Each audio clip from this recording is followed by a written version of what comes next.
1500 বছর আগে ঠিক আপনাদের এই গ্রামের মতো একটা গ্রাম ছিল। গ্রামই বলছি, কারণ তৎকালীন সময়ে এরকম মডার্ন সিভিলাইজেশন ছিল না, আধুনিক সভ্যতা ছিল না।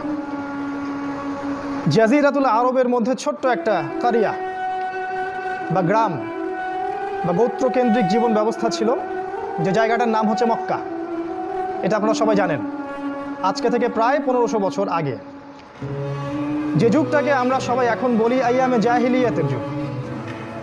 দেখবেন যারা সেকুলার, যারা নাস্তিক, যারা মুরতাদ, মুনাফেক, তারাও টকশোতে বসে বসে এই কথাগুলো বলে যে ওই সময়টা ছিল আইয়ামে জাহিলিয়াতের যুগ। আইয়ামে জাহিলিয়া মানে কি? আইয়ামে জাহিলিয়া মানে অন্ধকারাচ্ছন্ন যুগ, যে যুগে শুধু অন্ধকার আর অন্ধকার, কোনো আলোর হদিস নাই। আসলে কি তাই? ওই সময় আসলে কি কি ঘটতো যে কারণে আমরা ওই যুগটাকে জাহিলিয়াতের যুগ বলছি? মূলত ওই সময়টাতে 5টা সমস্যা ছিল। কটা সমস্যা?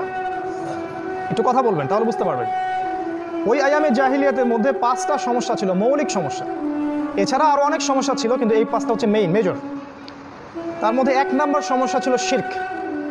শিরক তো বোঝেন, আল্লাহ পাকের একত্ববাদের সাথে অংশীদার সাব্যস্ত করা। মক্কার মানুষটা কিন্তু এমন ছিল না যে আল্লাহকে বিশ্বাস করতো না, এটা কিন্তু এমন নয়।